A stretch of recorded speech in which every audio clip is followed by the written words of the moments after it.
दोस्तों जरा ये देखिए, पर इस पर बात करते हैं।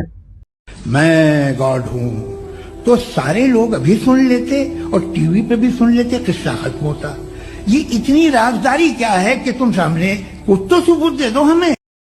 नाजरीन, एक मुल्हिद आदमी का अकीदा यह होता है कि खुदा या कोई आला ताकत मौजूद नहीं और कायनात, जिंदगी और इंसानी निजाम सब महज इत्तेफाक या फितरी अमल के नतीजे में है।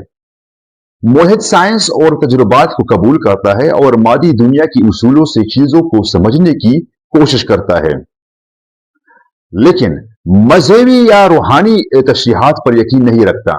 हाल ही में मुफ्ती शमाइल नदवी और एक मुल्हिद के दरमियान होने वाले मनाजरे ने इसी सवाल को उजागर किया कि अगर खुदा मौजूद है तो वो क्यों नजर नहीं आता।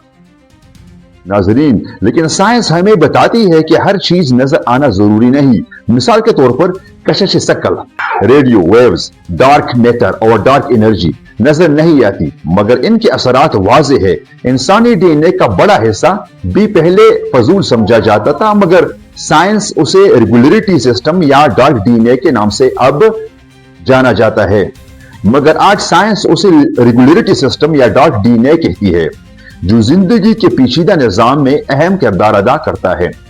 कायनात की गैर मामूली तरकीब, जमीन पर जिंदगी के लिए बिल्कुल दुरुस्त हालत और जिंदगी का पेचीदा निजाम ये जाहिर करते हैं कि ये सब महज इत्तेफाक नहीं हो सकते। साइंस खुदा को बराह रास्त नहीं दिखा सकती, लेकिन ये तस्लीम करती है कि नजर न आने वाली कुव्वत हकीकत में मौजूद होती है, और यही एक माकूल इंसान को यह सोचने पर मजबूर करती है कि इस मुनज़्ज़म कायनात के पीछे किसी आला शऊर और खालिक का होना महज अकीदा नहीं, बल्कि एक मंतकी और अकली इम्कान है।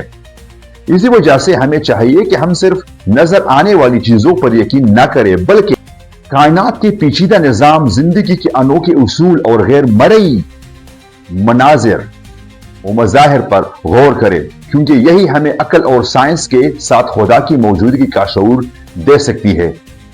अपना ढेर सारा ख्याल रखें। मुझे दीजिए इजाजत। अल्लाह हाफिज।